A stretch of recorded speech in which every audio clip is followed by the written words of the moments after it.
what strikes you when you watch him is just that desire.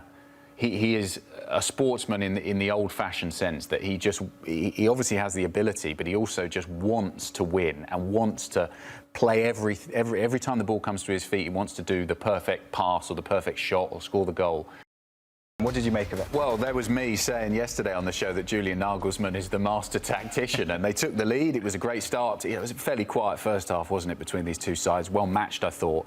And then a good start to the second half for Germany. Florian Wirtz showing the Liverpool fans exactly what he's going to try and do for them. Good header to get the goal.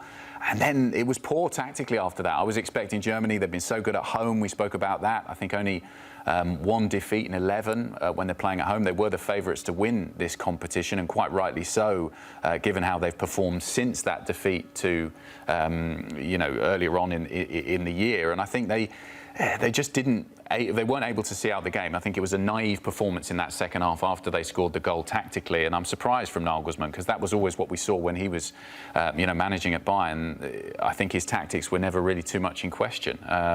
So yeah, fair play to Portugal, and obviously they're a brilliant side, and will believe that they can go all the way and win this competition, and they're being led by the legend in Cristiano Ronaldo. But I'm surprised Germany, in front of their home fans, given the way they've been playing, weren't able to hold this one out. Well, look, let's get into that main man, Cristiano Ronaldo. There was no zoo today, but a tap-in from 6 yards will do, won't it? That's one way to silence he had a chance earlier on, didn't he? That was a good cross there, and I think 5 years ago he would have reached it and put it into the back of the net. But that's the thing for Cristiano Ronaldo. He leads from the front. You may not always agree with the way he goes about things and what he says, in the press, but you can't argue with that he wears his heart and his colours on his sleeve. And when he plays for the national side, he absolutely gives it all. He's sitting there getting stuck in with the referee, and he drags this team forwards. 89 minutes, he got the goal, 3 shots, 2 of those on target. And he's ageless. I mean, we were talking about Mo Salah, weren't we, with James there, about players who are really able to perform well into their 30s. I mean, he's even older.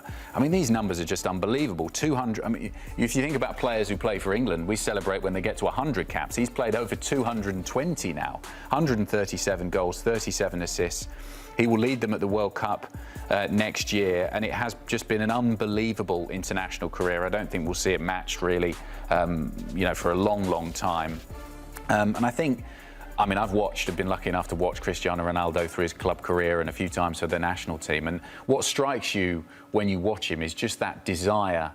He is a sportsman in the old-fashioned sense that he obviously has the ability, but he also just wants to win and wants to play every time the ball comes to his feet. He wants to do the perfect pass or the perfect shot or score the goal.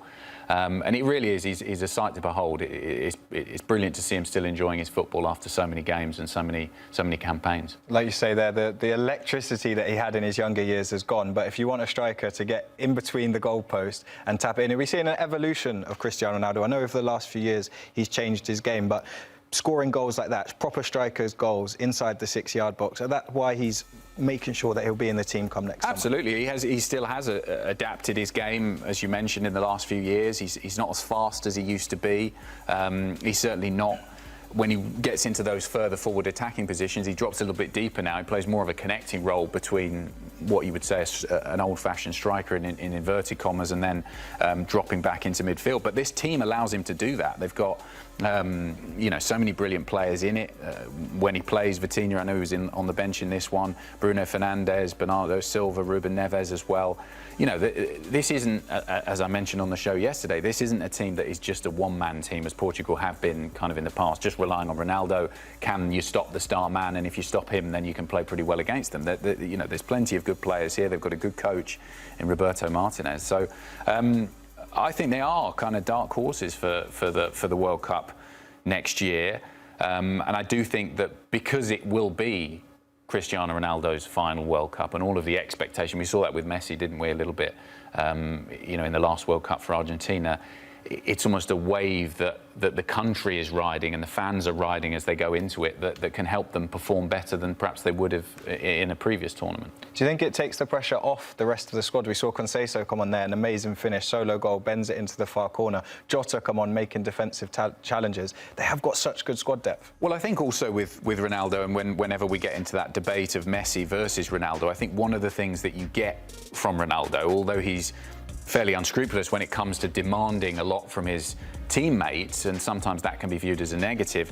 He also sets an unbelievable example, and I've interviewed players who played with him in the same dressing room at the club level and international level, and they all say, we love having Cristiano Ronaldo around, because every time you go out on the training pitch, every time we play in a match, we know that he's giving 100%, and he wants us all to succeed.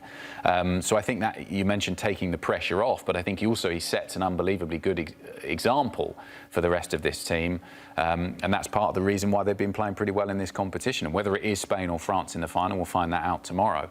But I think they will believe that they can win that final. Well, look, they got their spot in the final. When we get into the GOAT debate, sometimes the question of international trophies come up. He's lifted 2. It won't be the one he'll want to lift, but it's another chance for him to add an international trophy to his already illustrious career. Yeah, and I think they do have an opportunity to win it. I mean, you would say whoever wins out of Spain or France would be, overwhelming favourites against Portugal, but they've managed to put in good performances in the past when they've been, the underdog going into a game, and you can never really rule out a team with a player like Cristiano Ronaldo in the final. He's obviously, in his time in club football, we've seen how well he can perform in finals, really steps up on the big occasion.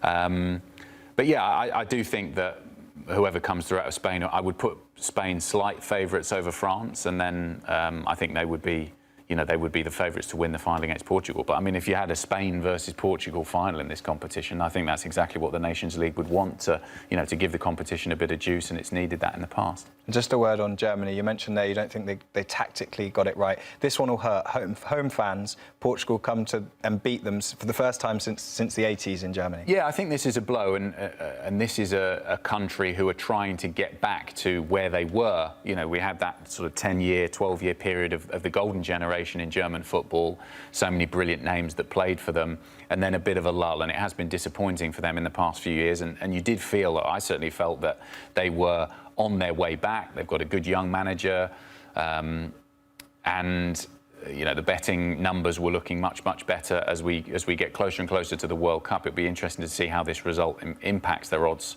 for the World Cup next year. But this is a blow to not win. They were the favourites to win the Nations League, given that these finals are in front of their home fans in Germany and they're good at home. So this will be a tough one to take, particularly as they took the lead in the game. I mean, if you're playing in front of your home fans, you go 1-0 up in the second half, and you've got all of the players that they've got. They had to Stegen back in the lineup for them. To not be able to see it out is not great. Yeah, an enjoyable game, and it's that man, Ronaldo, who stole the headlines again.